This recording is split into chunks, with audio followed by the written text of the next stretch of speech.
Bismillahirrahmanirrahim. Assalamualaikum warahmatullahi wabarakatuh.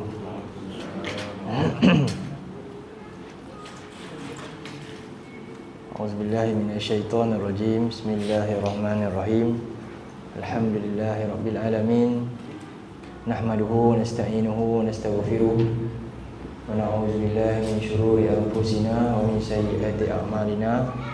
May yahdihillahu fala mudilla lahu wa may yudlil fala hadiya lahu.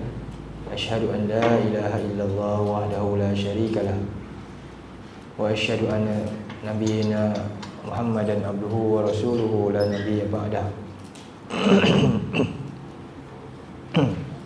Allahumma salli wa sallim ala sayyidina Muhammad wa ala alihi wa sahbihi wa man da'a bi da'watihi wa jahada bi jihadihi wa tamassaka bi sunnatihi ila yaumiddin. Allahumma anfa'na bima 'allamtana wa 'allimna ma yanfa'una wa zidna ilma. Subhanaka la ilma lana illa ma 'allamtana innaka antal alimul hakim. Amin ya rabbal alamin. Alhamdulillah, hadirin muslimin yang dirahmati Allah. Miscommunication sikit. Okay, alhamdulillah, bersyukur kepada Allah Subhanahu Wa Taala dapat sama-sama Allah akan berikan kita kesihatan, umur yang panjang, dapat sama-sama kita pada malam ni pertemukan untuk menyambung tadabbur kita surah Sajadah. Jadi kita boleh tengok pada ayat yang ke-9, rujuk ayat yang ke-9. Yeah.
Kita baca ayat ni. A'udzu billahi minasyaitonir rajim.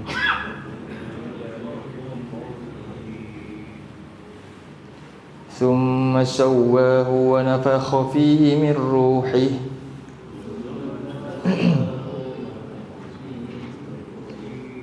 wa ja'ala lakumus sam'a wal absara wal af'idah.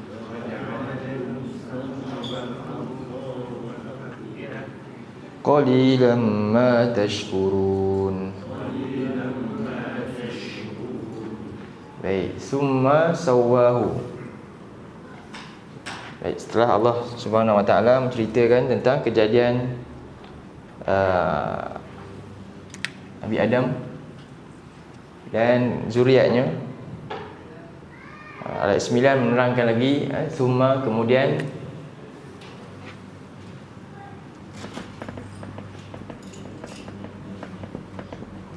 Sawwahu.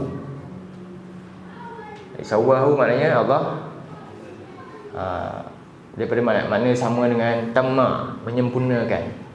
Summa atammahu, telah menyempurnakan oleh ia. Makna dia sama macam atammahu, menyempurnakan. Jadi Allah menyempurnakan kejadian manusia. Jadi kita kata telah menyempurnakan oleh dia. Hu, akannya. Allah menyempurnakannya, iaitu perubahan kandungan tersebut. Daripada tak ada bentuk apa-apa, lalu Allah menjadikan satu bentuk yang lain. Khalqan akhar, dalam surah 22. Cuba tengok surah Al-Hajj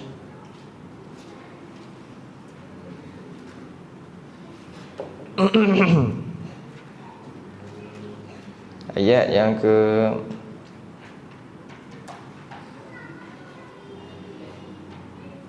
5.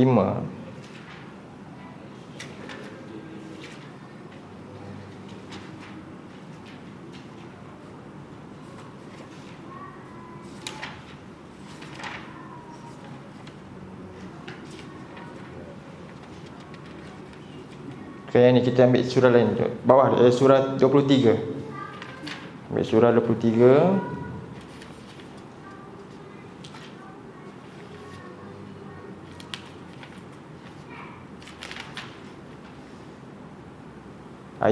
Ayat 14 tu. Bentuk ni, cerita tentang ni. Summa sawwahu. Baca ayat 14. Dia rujuk surah berapa? 23 ayat 14 tu. A'udzubillahi minasyaitonirrajim. Summa khalaqnan nutfata 'alaqatan fa khalaqnal 'alaqata mudghah.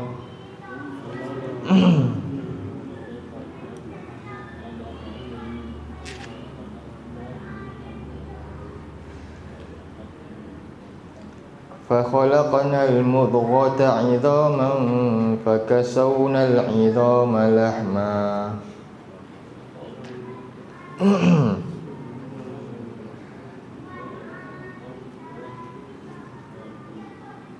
ثم أنشأناه خلقا آخر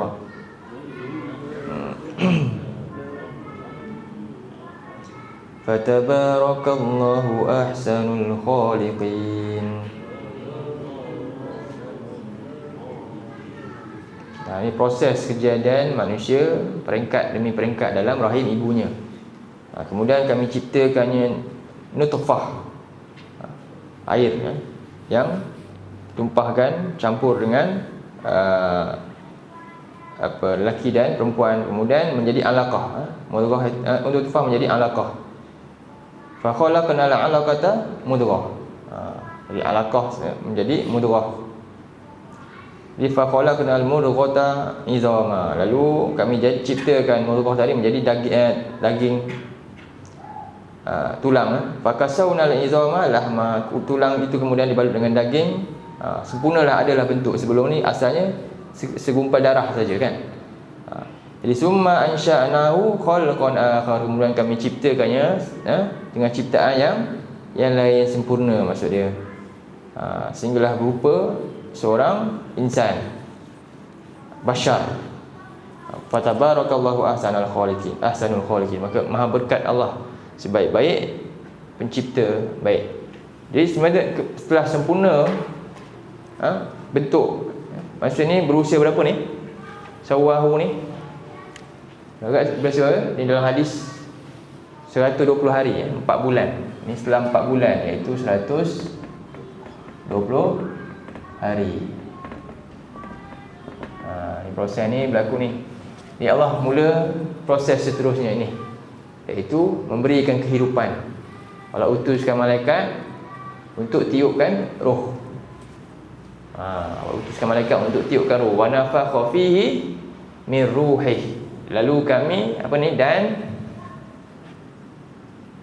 nafakha telah meniupkan oleh ia fihi padanya. Nya ni rujuk pada sawwahu ni lah balik, iaitu pada kejadian yang telah sempurna dicipta ni, bentuk yang sempurna ni Allah tiupkan padanya min ruhi, daripada rohnya. Itu maksudnya roh ciptaannya nyeri daripada Allah. Siapa yang tiup ni? Ada pendapat ikut hadis tu malaikat lah, yang berikan. Macam juga Nabi Isa, siapa yang tiupkan? Itu Jibril dalam rahim Maryam, Sayyidatina Maryam. Demikian. Jadi roh ni makhluk ciptaan Allah. Dan kalau nak cerita tentang roh ni, dia sangat-sangat ghaib. Kita pun tak tahu macam mana keadaan roh kita ni. Sekarang ni ketika hidup ni pun, kita tidur nanti kan, kita boleh tengok gambaran dalam hadis saja. Jadi kalau kita nak persoal tentang ini pun, telah pun disebut dalam ayat dalam surah 17. Cuba tengok tentang roh. Surah 17 ayat 85 rasanya. Cuba tengok tentang roh ni. Surah 17 ayat 85.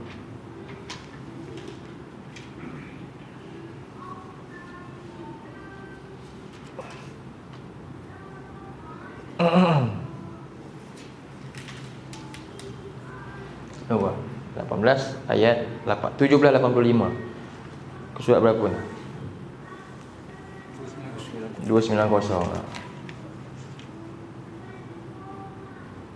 Dia surat 290 kalau ada handphone pun boleh buka. A'udzubillahi minasyaitonirrajim.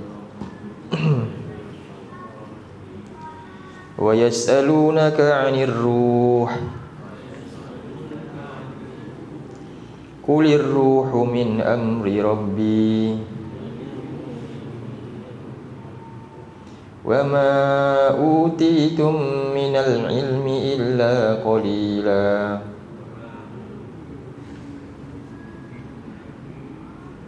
Jadi tentang hal ni, satu soalan yang telah ditanyakan kepada Nabi dan Allah highlight dalam Quran. Maksudnya benda ni antara benda yang penting, isu penting. Dalam banyak-banyak isu tentang sejarah ketika Nabi ni bersama dengan ahli kitab, dengan musyrikin, dengan kaum Bani Israel ni. Ini antara persoalan yang penting yang Allah highlight dalam Quran. Ada kisah Nabi ditanya dengan 3 perkara untuk buktikan betul kepada Nabi kan. Jadi musyrikin ni tanya kepada siapa? Yahudi ni. Macam mana kita nak detect dia ni Nabi ke tak? Jadi mereka ni tanya kepada dia 3 benda. Antaranya apa? Tanya tentang roh. Ini menyebutkan ni satu pokok yang penting untuk kita jejak nubuwah tu, bagaimana sifat seorang yang benar-benar membawa kebenaran ni. Dia tak boleh berlebih dalam satu perkara yang bukan dia punya bahagian dia, hak dia. Antaranya kisah apa? Tentang roh. Jadi kita jangan terlebih-lebih benda tu. Ini something. Jadi itu ukuran dia. Kita tengok kalau cerita berlebih-lebihan, ini satu masalah. Sebab Nabi juga dihalang. Ini satu benda yang Allah timpukan dalam Quran supaya kita berwaspada dalam kenyataan ni. Sebab itu kaum-kaum dalam agama lain, mereka berlebihan dalam benda ni kan. Spirit macam-macam. Setiap dalam batu-batu semua ada roh-roh yang macam-macam. Akhirnya rosak. Jadi bagi kita kaum muslimin kena berhati-hati dalam hal ni. Jadi bukti kenabian ni apa dia? Bila dia tanya, pendek jawapan dia. Nabi jawab apa? Ni ayat ni lah yang Nabi jawab pada mereka. Wa yas'alunaka 'anir ruh, dan mereka ni bertanya padamu tentang persoalan roh. Apa Nabi jawab? Qul ya Muhammad, jawab pada mereka wahai Muhammad, apa dia? Ar-ruhu min amri rabbi. Pasal roh ni aku tak tahu, walaupun aku ni Nabi. Nabi ni memegang apa dia? Satu, autoriti nombor 1 lah. Tak ada siapa boleh lah nak cerita benda gaib, Nabi paling layak. Tapi dalam hal ni dia tak. Allah arahkan Nabi apa? Ruhu min amri rabbi. Persoalan ni, ini urusan Tuhanku. Wa ma utitum minal ilmi illa qalil. Dan kamu tak diberikan ilmu tentang ini melainkan hanya sikit saja. Sekadar yang kita tahu, kisah-kisah Quran sebut, Nabi sebut dalam hadisnya. Macam contoh yang ni, macam mana kita tahu 120 hari tiup roh? Sebab Nabi beritahu. Dan ditiupkan roh ni kemudian diberi apa perkara? 4 benda. Apa dia? Ingat lagi tak? Rezekinya lagi. Jadi roh ni bila ditiup, selepas tiup roh 120 hari tu ditetapkan 4 perkara. Ditetapkan 4 perkara. Satu, rezekinya, rizquhu. Rezekinya. Kemudian apa? Umurnya. Ajaluhu. Ajal dia. Yang ketiga, apa dia? Amaluhu. Amalan dia. Amalan dia. Kemudian yang keempat,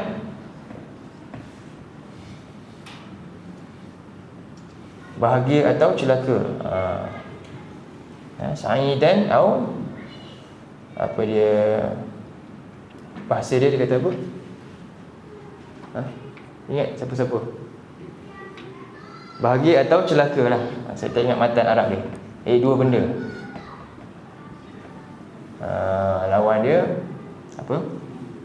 Sama ada dia bahagia atau dia celaka. Ni dalam, jadi hadis yang berkaitan dengan ni lah, tiup ni dia ada seterusnya, sambungan dia. Baik. Baik, ini bahagian. Akhirnya sempurnalah kejadian seorang manusia tu bersedia, tinggal bersedia nak apa? Jadi 120 hari ni. Jadi baki lagi berapa dia nak keluar? Ni dah 4 bulan. Tinggal lagi berapa bulan? 9 bulan lah biasanya kan. Jadi tolak 9 tolak 4 5 bulan. Tapi paling cepat 3 bulan lah. 6 bulan kan ada orang dah keluar kan. 5 bulan dah boleh keluar. Jadi ni tadi surah 17 ayat 85. Jadi inilah proses dalam ni. Kemudian bermulalah bila roh hidup, bermulalah ada interaksi di antara ibu dan anak dia. Selepas tempoh ni. Jadi bila kita tanya doktor pun memang betul. Memang betul. Lepas 4 bulan je dah ada nyawa dah. Mayat itu dah gerak dah. Ketika itu interaksi di antara ibu dan anak dah muncul dah. Jadi ni satu bentuk tanda-tanda kekuasaan Allah yang ada pada diri kita sendiri, sebagaimana Allah sebut wa fi anfusikum afala tubsirun. Dalam surah apa? Surah 51 tak silap saya. Surah 51.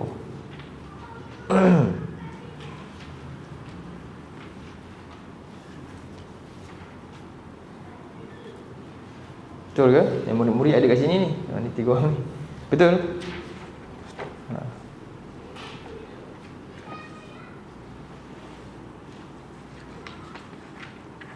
Surah 51 ayat 21. 51 ayat 21. Rehatlah tentang hal ni. 51 ayat 21. Ini salah satu bentuk tafakur kita yang Allah perintahkan juga kita buat. Fikirkan tentang bagaimana penciptaan kita sendiri. Allah firman dalam ayat ni, a'udzubillahi minasyaitonirrajim, wa fi anfusikum afala tubsirun. Jadi pada diri-diri kamu sendiri, afala tubsirun, tidakkah kamu memerhatikan, kamu melihat? Jadi satu proses kajian abad ke-20 ni kan tentang embriologi kan, ilmu tu, embriologi, ilmu tentang proses kejadian yang berlaku dalam rahim, embriologi tu. Jadi pertemuan tentang itu samalah dengan proses yang disebut dalam Quran 1400 tahun lalu. Ini satu tanda-tanda kekuasaan Allah, benarnya mukjizat yang disampaikan oleh Nabi yang akhirnya dibuktikan selepas ribuan tahun. melalui proses kajian manusia sendiri. Jadi ini satu perkara dalam ayat ni. Seterusnya Allah Subhanahu Wa Taala, kalau kita tengok dalam ayat ni semuanya Di proses kejadian ini menunjukkan Allah berbicara dengan Rasulullah, menceritakan satu kejadian tentang siapa? Entiti yang ketiga. Kan manusia ni ada orang pertama, kedua, ketiga. Orang yang berbicara, yang lawan bicara, dan berbicara tentang apa? Tentang dia ni. Berbicara tentang si fulan ni, orang yang ketiga tu, tentang berkaitan dengan hal keadaan dia. Jadi sekarang ni Allah berbicara tentang keadaan dia ni. Siapa dia ni? Iaitu manusia. Jadi setelah manusia tu dah jadi, Allah ubah. Ini nama iltifat ni. Allah ubah dia punya domain. Allah sebut apa? Wa ja'ala. Apa tu? Dan ja'ala, dia menjadikan, telah menjadikan oleh dia. Kemudian dan seterusnya dalam proses ni lagi telah menjadikan oleh dia. Jadi ini masih lagi proses yang berkembang dalam rahim ibu tu. Ketika anak tu dah ada roh dia, kan? Bagaimana Allah nak bagi dia interaksi, Allah jadikan dia. Jadi ubah daripada dia tadi menjadi apa? Wa ja'ala lakum, bagi kamu. Kenapa ni? Bila kita dah ada alam makrifah, maknanya apa? Sekarang ni cerita direct Allah dengan siapa sekarang? Dengan kamu yang dah ada roh. Sebelum ada roh, dia lah. Sebelum ada roh, Allah tak sebut kamu. Tak ada function lagi kita ni. Tak ada apa-apa nilai lagi. Bila dah masuk roh, kan, maknanya dah ada satu perjanjian di antara hamba dengan Tuhannya. Surah apa tu perjanjian roh tu? Di alam roh ni. Cuba buka surah 7 ayat 172. 172.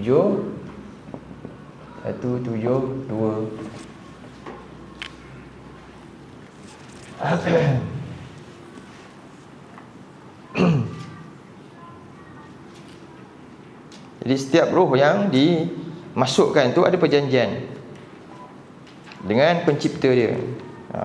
Di mana rakaman perjanjian tu? Kita tak dengar ada perjanjian tu sebab kita dah keluar ni. Alam ni ada, kan? Alam kubur kita dengar tak orang yang sedang dibicarakan? Tak dengar juga. Begitulah setiap alam ada apa? Ada hal masing-masing yang kita tak tahu. Setiap perpindahan alam berlaku, kan? Jadi masing-masing ada rahsia di tempat masing-masing. Maka Allah Subhanahu Wa Taala menceritakan manusia wahyu ni, apakah yang berlaku ketika masa tersebut, ketika masa ni, dalam surah 7 ayat 172. Cuba kita tengok dan baca, renungkan. A'udzubillahi minasyaitonirrajim. Wa iz akhadha rabbuka min bani adama min zuhurihim dzurriyyatahum wa ashhadahum ala anfusihim. Nampak? Tak ada. Alastu bi rabbikum. Saya bacakan. Qalu bala syahidna an taqulu yawmal qiyamati inna kunna an hadza ghafilin. Jadi ayat ni cerita tentang bagaimana keadaan manusia ni di alam, di roh dia. Dia pendapat ni cerita tentang masa mula-mula lagi, kejadian Nabi Adam. Dah ada dah. Allah dah cipta semua dah keadaan ni. Dan ingatlah ketika telah mengambil perjanjian oleh Rabbmu daripada anak-anak cucu Adam ni, daripada zuriat belakang mereka, zuriat keturunan mereka, dan telah pun ashhadahum ala anfusihim, dan menjadikan mereka ini saksi terhadap diri mereka sendiri. Apa dia persaksian yang mereka ambil terhadap diri mereka sendiri? Ayat tu dia pendek je. Alastu bi rabbikum. Jadi semuanya kita ni ditanya, alastu bi rabbikum, apa mana dia? Ascom pun ditanya, alastu bi rabbikum. Mutu pun ditanya, alastu bi rabbikum. Macam itulah, kan? Semua ditanya. Bukankah aku Tuhan kamu? Jadi semuanya jawab apa? Semua jawab qalu bala. Benar. Syahidna, kami menyaksikan. Kami ni dicipta oleh kamu. Semua, tak ada satu pun menafikan ada pencipta lain. Kan? Tok Pekong yang dia duduk tu ceritanya dia, ni ke cipta kamu? Memang dia nafikan ada Tuhan Allah yang cipta. Macam itulah kan. Jadi ini satu fitrah yang memang Allah ciptakan, Allah install dalam setiap diri kita masing-masing semua.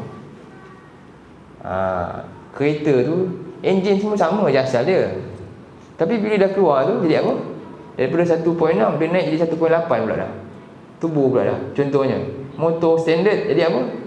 Habis rosak banyak selalu. Contohlah kan. Rosaklah. Satu benda yang Allah cipta sempurna, tiba-tiba jadi apa? Kerosakan berlaku. Rosak tak? Rosak dah. Dah lain dah, tune dia semua dah tak betul dah. Jadi begitulah manusia, asalnya fitrah dia memang apa dia? Dia tahu ada pencipta dia. Jadi ini Allah rakamkan supaya apa? Nanti Allah kata antakulu, supaya nanti tidaklah kamu nanti akan berkata pada hari kiamat nanti. Tadi tak ada seorang pun boleh jawab, boleh dakwa ataupun boleh berhujah balik pada hari kiamat nanti. Apa dia? Inna kunna an haza ghafilin. Sesungguhnya kami tak tahu benda ni. Tak ada siapa pun boleh cakap macam tu. Siapa pun tak boleh apa? Tak boleh nafikan tentang hal ni. Baik. Jadi Allah ciptakan kamu. Baik. Allah ciptakan dan dia menciptakan kamu, bagi kamu apa dia? Jadi ni lakum. Bermakna apa? Allah berikan anugerah kepada kita. Untuk kita. Apa dia? Yang pertama as-sam'a. Apa ni? Pendengaran akan, dan dia menganugerahkan kepada kamu akan alat makrifah yang berupa pendengaran. Ni yang pertama. Yang kedua, dan penglihatan.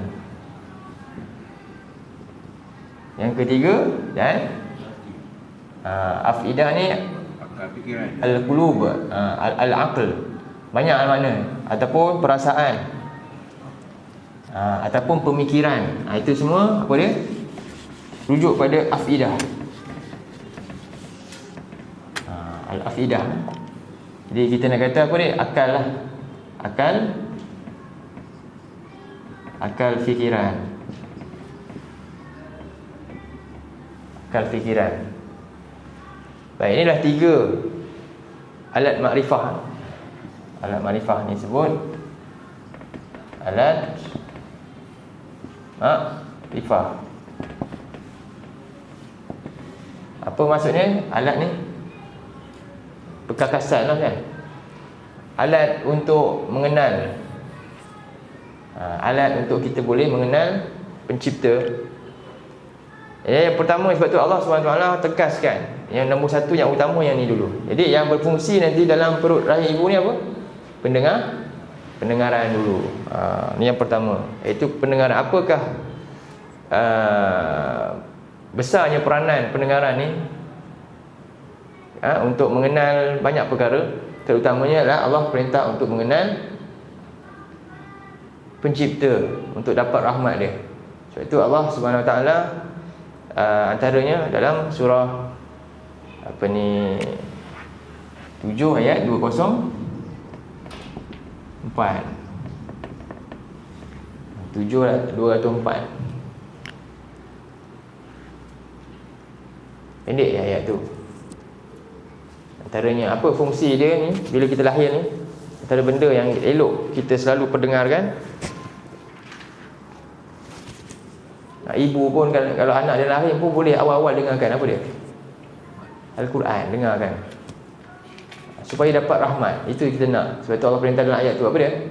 Wa idza a'udzubillahi minasyaitonirrajim. Perhatikan Wa idza quri'al Quran. Apa tu? Bila Quran dibaca.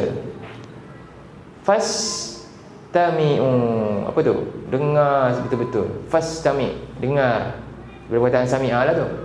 Fastami'u lahu, dengarlah bacaan tersebut. Kemudian wa ansitu, dan diam, fokus pada tu. Jangan gangguan yang lain.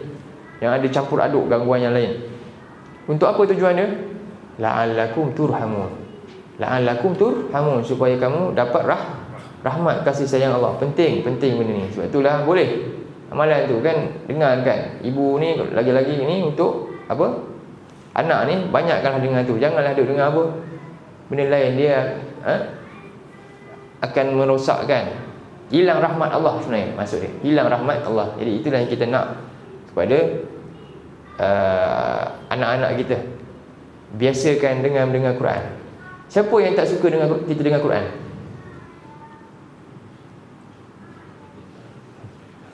Syaitan. Ya, syaitan tak nampak, yang nampak. Cuba buka surah 41 ayat 26. 41 ayat 26. Lawan ayat ni. Buku surat berapa? Surah apa ni? 4126.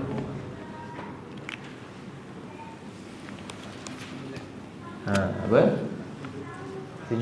Muka surat 479. Tengok apa tu? A'udzubillahi minasyaitonirrajim. Ni dah. Dapat tak ikut ni yang tak ada Quran? Hari ni tak prepare kan? Tak ada maklumat kan? Tak apalah. Teruskan kan. Tengok rakaman balik. Selalu bawa Quran dari rumah. Tak apa. Boleh dapat ni. Jadi apa tu? Wa qala allazina kafaru. Apa tu? Berkata orang-orang kafir. Ayat ni cerita orang kafir zaman bila? Zaman Nabi. Jadi kita nak kata apa? Orang kafir zaman Nabi sama ke orang kafir zaman kita? Ke lain pula?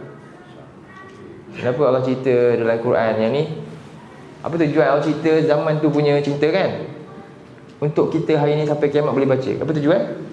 Ambil pengajaran, kita tahu maklumat. Tahu maklumat supaya kita ada waspada, kita boleh tahu bagaimana. Kan? Jadi samalah ni. Ini maknanya dia sebut sini sifat umum yang kepada semua. Tak kira siapa. Siapa yang sifat dia menolak, menyembunyikan kebenaran ni, memang apakah kebenaran yang paling jitu sekali? Al-Quran lah. Jadi mereka kata apa ni? Tadi Allah suruh kita nak dapat rahmat. Ni pancat indera paling utama kan? Dengar apa? Wa iza quri'al Quran fastami'u lahu wa situ dua benda. Dengar saja tak cukup. Mesti ansit apa dia? Tak boleh sampai-sampai, mesti for ansit, maknanya kena hindar gangguan. Maka kita akan dapat apa? Rahmat Allah yang sempurna. Allah nak kita sangat-sangat penting dapat rahmat dia. Allah nak kita dapat rahmat Allah. Dua je Allah suruh kita buat. Wa iza quri'al Quran, jadi Quran kena lazimi dibaca, tak kira siapa pun, sebab tak sebut siapa baca. Tapi maknanya Quran mesti lazimi dibaca. Hidupkan rumah dengan Quran, mesti. Anaknya ibu mengandung ni sekarang cerita tentang orang dalam rahim dia pun apa? Apa dia? Banyak kan bagi ibu tu dengar Quran. Kan macam tu. Untuk dapat apa? Rahmat. Jadi sifat dia macam mana nak dengar? Istima' ansit. Istima' ansit. Istima' maknanya dengar sungguh-sungguh. Dengar mesti faham. Apa tujuan dengar Quran? Saya tanya satu soalan lah. Tujuan dengan Quran nak buat apa? Nak dapat apa? Kita dari sisi kita. Allah kata ni, Allah nak rahmati kita. Dengar. Jadi kenapa Allah paksa kita, kamu dengar. Dengar bukan dengar biasa-biasa, dengar sungguh-sungguh. Cikgu kan paksa anak murid dia datang sekolah, siap bagi gula-gula kan, nak bagi rajin. Tujuannya untuk apa? Supaya murid tu dapat apa? Dapat petunjuk, dapat pandai. Kan? Jadi murid tu rupanya pergi sekolah sebab nak gula-gula je. Tujuan tak sampai. Guru tu pula dia buat macam tu, tujuan dia macam ni. Murid pula nampak tujuan lain. Jadi betul ke tak betul? Salah faham. Allah cakap dia nak rahmati kita, tapi sebenarnya tujuannya untuk natijah baik untuk kita apa dia? Supaya kita dapat hidayah. Itu yang nak. Tujuan baca Quran supaya kita dapat hidayah, boleh taat dengan Allah. Kita tahu reti cara nak mentaati Allah. Jadi kena fahami dia, usaha memahami dia tu. Itu kena jelas. Orang beriman baca Quran ada dua je. Apa dia? Ini ikrar orang beriman. Bila dengar je seruan Allah dan Rasul, tujuan dia dua ni. Bukan dengar macam dengar bunyi kereta lalu tu sekadar berlalu begitu saja. Tak, dengar dia dengan dua ni. Apa dia? Cuba tengok, kita berhenti sini kejap. Okey, buka surah 24 ayat 51. Ini prinsip kita lah. Kita tentangkan prinsip kita supaya kita tak kena syubhat orang kafir ni. Jadi kita masuk balik ayat ni. Prinsip orang beriman ni dia ambil daripada sini lah ayat ni kan. Dia nak dengar Quran dengan tujuan ni. 24 ayat 51. Allah kata innama. Betul? Innama apa? Kana qaulul mu'minina idza du'u ila Allah wa rasulihi. Kemudian liyahkuma bainahum. Kemudian ayyakulu sami'na. Itu prinsip mukmin. Allah kata innama tu. Tak ada lain tujuan dia dengar. Bila seruan Allah Rasul, apa dia nak? Innama kana qaulul mu'minin idza du'u ila Allah wa rasulih. Qaulul mu'minin, sesungguhnya tidak lain adalah orang beriman ni bila diseru kepada Allah dan Rasul. Mana seruan Allah hari ni? Kita boleh dengar tak Allah seru kita? Di mana seruan Allah sekarang? Quran. Semua hamba-hamba Allah ni yang nak dengar seruan Tuhan dia, nak dengar Allah bicara dengan dia, mana? Quran. Tapi mesti prinsip yang Tuhan tetapkan dalam ayat ni. Apa dia? Ayyakulu sami'na wa ata'na. Kami nak dengar dan kami tujuan dengar kami nak apa? Kami nak taat apa yang kami dengar. Jadi macam mana nak taat apa yang dengar? Kena belajar, kena faham dia, kena khusyuk dengan dia, maka dia boleh itu. Jadi Allah kata orang macam ni lah orang yang apa? Wa ulaika humul muflihun. Nampak? Mereka lah orang yang beroleh kejayaan. Berkaitan tak? Kenapa dapat kejayaan? Sebab dia buat tadi tu. Sebab apa? Dapat rahmat Allah tadi kan? Allah nak rahmati kita. Maka siapa sahaja yang Allah rahmat pasti akan dapat kejayaan. Maka dia kena buat apa? Dengar untuk taat. Yang ni prinsip. Jadi sekarang ni kita ada musuh kita. Allah sebut dalam ayat ni, inilah tujuan Allah jadi pancat indera utama ni. Kita kena lakukan benda ni. Maka ada musuh kita yang nak lumpuhkan kita, nak hilangkan rahmat Allah daripada kita, dan nak jauhkan kita daripada kita menjadi golongan al-muflihun. Ingat dua, kita kena dengar Quran ni sungguh-sungguh, kuasai dia kan, khusyuk dengan dia untuk dapat rahmat Allah kan, dan menjadi golongan yang taatkan Allah. Akhirnya kita akan beroleh kejayaan. Tu. Sekarang ni bila benda ni dapat kita, siapa suka? Mesti musuh kita tak suka. Siapa musuh kita? Orang kafir. Balik pada surah ni balik. 41-26. Jumpa tadi ya? Muka surah tadi?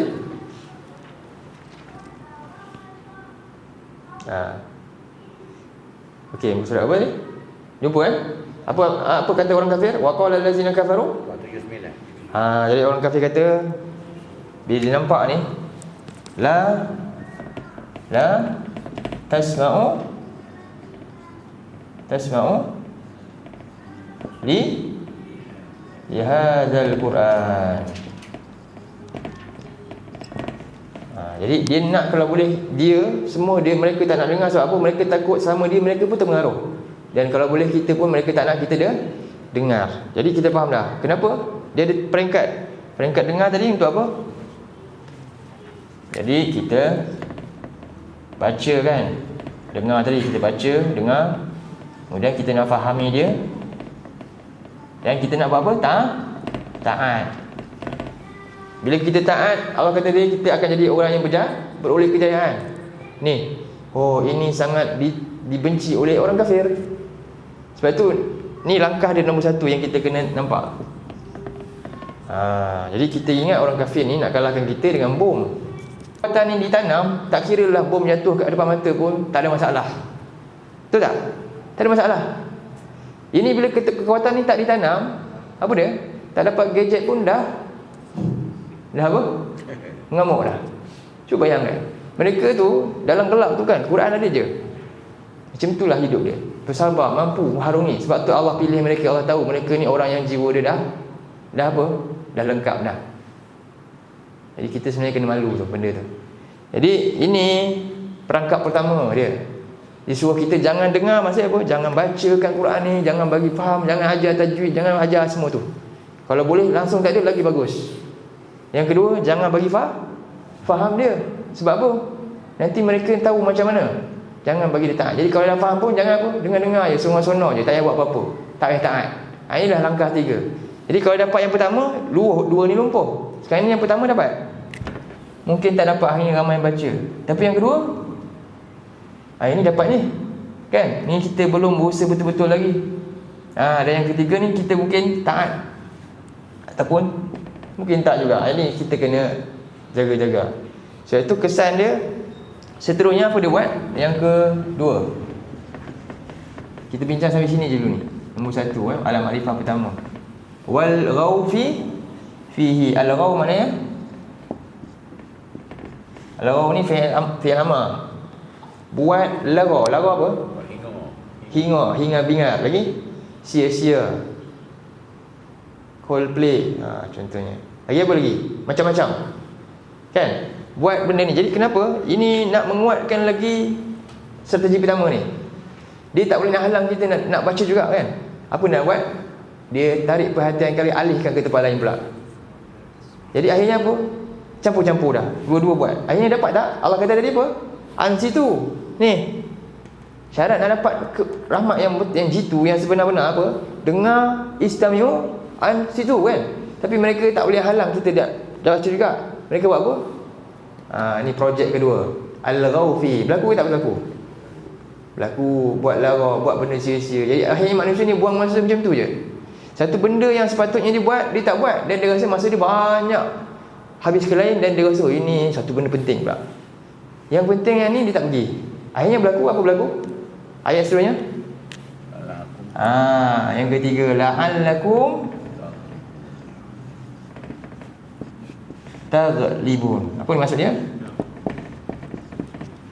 Supaya kamu dapat kalahkan mereka. Jadi sekarang ni bila hilang perkara pertama dan berlaku yang kedua, sedang kalah ke sedang menang? Walaupun makanan banyak, hidup tak kena bom, sebenarnya kalah ke menang?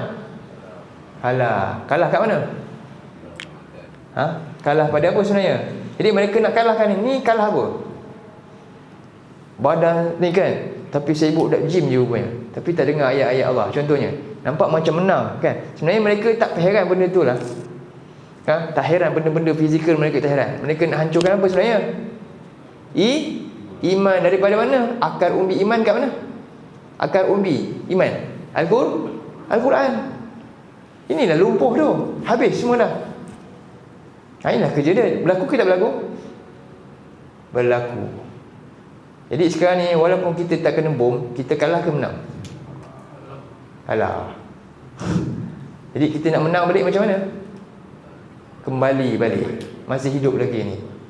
Sekali lagi belum mati, maknanya belum kalah lagi. Kembali. Jadi masalah kita kat sini apa dia? Ya, kita doakan orang sana. Mereka apa kekurangan mereka? Ya, mereka kurang makanan. Mereka perlukan apa? Keperluan fizikal mereka. Tapi ini mereka cukup dah. Kita sekarang perlu apa? Makanan terlebih dah ni. Perlu apa pula? Ni, iman kita, dalaman kita telah hilang ni. Kena penuhkan balik. Itu beza dia. Jadi mereka orang yang kaya jiwa, mereka korbankan harta dan nyawa. Kita pula apa? Allah tak uji kita sebab apa?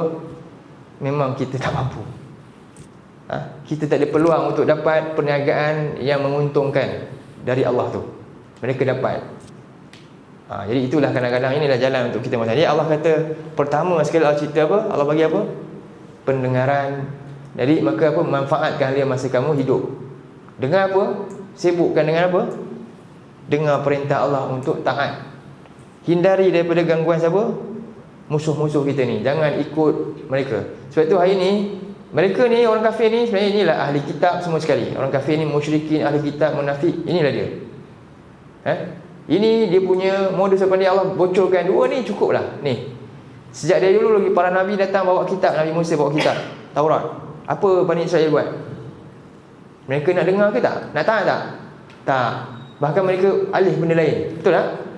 Nabi Musa suruh buat macam ni, dia pergi alih benda lain. Nabi Musa suruh arah perintah pergi masuk tempat tu perang. Dia kata kamu masuklah, kami duduk sini. Nanti lepas tu kamu masuk. Nampak perangai dia.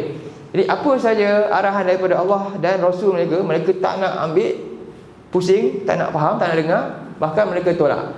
Mereka boykot habis-habis apa yang dibawa oleh Allah dan Rasul. Kan? Hari ni kita boykot apa? Kita boykot makanan yang dibawa kan. Oh, hari ni semangat, bagus. Tapi jangan kita boykot satu benda ni. Perangai dia. Apa perangai dia? Perangai dia tadi inilah. Dia boykot apa yang tak tahu, dia tak nak dengar, dan dia buat lawa. Dia hidup dia macam tu. Jadi yang ini kita tak buang pula. Rupanya dalam pada kita boykot, perangai mereka yang ni kita tak boykot. Kita pun sama je. Jadi sekarang ni walaupun boykot dia berjaya, tak kalahkan. Tak juga, tak ada guna lah macam tu.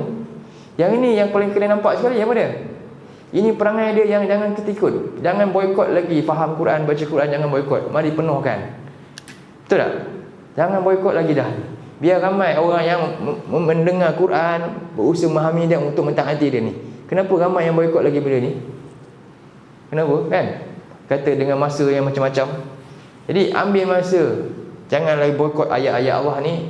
Supaya kenapa? Inilah sebenarnya mereka punya tujuan yang paling utama untuk mengalahkan umat Islam. Jadi itulah berhenti sampai pendengaran. Ini fungsi telinga kita. InsyaAllah nanti kita sambung absar pula. Apa jenis-jenis penglihatan. Penglihatan ada banyak bahagian. InsyaAllah pada temuan yang akan datang. Minggu depan lah kot Senin Okay, aku qauli hadza wa astaghfirullahal azim li wa lakum. Allahumma ja'al hadza jama'ana jama'an marhuma wa tafarraqna min ba'dihi tafarraqan ma'suma.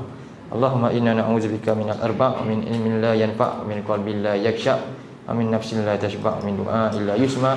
Allahumma ansur ikhwanana al-mustad'afina wal mujahidin fi Palestin fi kulli makan fi kulli zaman. Allahumma qatilil kafaratal ladzina yasudduna an sabilik wa yukadzibuna rusulak. Allahumma ja'al alaihim rijzaka wa 'adzabak. Allahumma qatilil kafaratal ladzina utul kitaba ilahal haqq. Rabbana atina fid dunya hasanah fil akhirati hasanah wa qina 'adzaban nar. Wa sallallahu ala nabiyyina Muhammad wa ala alihi wa sahbihi wa sallam. Alhamdulillahirabbil alamin. Assalamualaikum warahmatullahi wabarakatuh.